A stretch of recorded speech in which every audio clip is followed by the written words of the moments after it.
হচ্ছে জগদ্দলের দিকেই, কারণ সকাল থেকে কি দেখা গেল রণক্ষেত্রের পরিস্থিতি জগদ্দল জুড়ে। শুট আউট, বোমাবাজিতে উত্তপ্ত হয়ে উঠল মেঘনা মোড়। সাত সকালে রণক্ষেত্র জগদ্দল, অর্জুন সিং এর বাড়ির সামনে বোমাবাজির ঘটনা, এবং যে ছবি আপনাদের এই মুহূর্তে দেখাচ্ছি সেই ছবি অর্জুন সিং এর পোস্ট করা ভিডিও। রণক্ষেত্র জগদ্দল এবং অর্জুন সিং এর বাড়ির সামনে পরপর 3 রাউন্ড গুলি। যে ছবি আপনাদের দেখাচ্ছি এই ভিডিও অর্জুন সিং এরই পোস্ট করা ভিডিও সোশ্যাল মিডিয়ায়। শুধু যে গুলি তা নয়, বোমাও পরপর এলো পাথারি বোমা। শুধু তাই নয়, ইট পাটকেল পর্যন্ত ছোড়া হয়। একেবারে রণক্ষেত্রের চেহারা নেয় এই মেঘনা মোড়।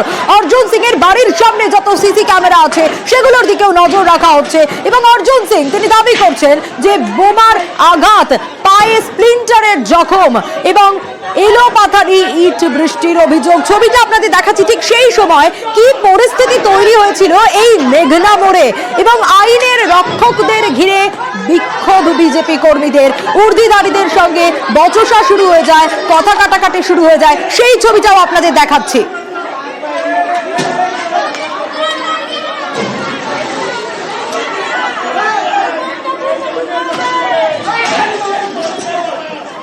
আরো বিস্তারিত অরুণ জানাতে পারবে এই বিষয়। অরুণ, এলো পাথারি ইট বৃষ্টি, পুলিশের সামনেই এই ঘটনা। শুধু তাই নয়, বোমা গুলি, এই ঘটনার সূত্রপাত ঠিক কোন জায়গায়, কেন এরকম পরিস্থিতি তৈরি হলো?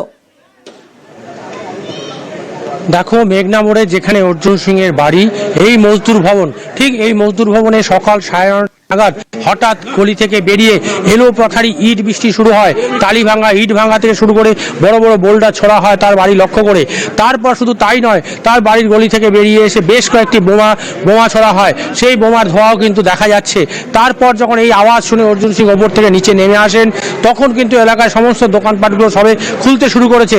তারপরে তাকে লক্ষ্য করে 3 রাউন্ড গুলি চালানো হয় বলে অভিযোগ, এবং অর্জুন সিং এর পায়ে একটি স্প্লিন্টার লেগে সেখানটায় ফুলে যায়।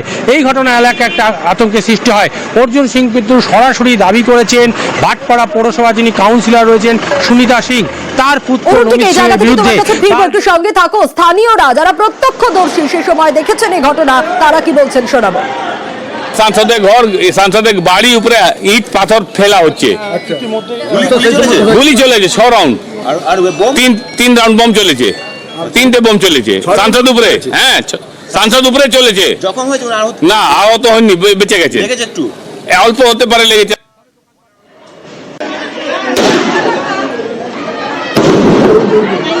এবং এই এলো পাথারি বোমায় পায়ে স্প্লিন্টারের জখম বলেও দাবি করছেন পদ্মনেতা। এই গোটা ঘটনা বিষয়ে পদ্মনেতা অর্জুন সিং তিনি কি বলছেন শোনাবো। মজদুর ভবনের উপরেই অ্যাটাক হয়েছে। নিচে আপনি দেখবেন ইট পাথর গুলি সবই চলেছে। চিল্লাচ্ছে, তখন আমি নেমেছি, নামার পরে নিচে দেখছি তো পুরো বম, পাথর, ইট চালাচ্ছে। আর পুলিশ পিছনে, ওদের পিছনে পুলিশ দাঁড়িয়ে আছে, এদিকে আমাদের সিকিউরিটি দাঁড়িয়ে আছে পুলিশের সামনে। আপনি কি আমার পায়ে বোমের স্প্লিন্টার লেগেছে, 20টা-25টা বোম চলেছে, তারপরে 15-20টা গুলিও চলেছে। যারা করেছে তাদের কোনো রকম শনাক্ত করতে পেরেছেন? হ্যাঁ, নমিত সিং ছিল, আর ওই যারা এনআইএ কেসে সব আসামিগুলো সব ছিল।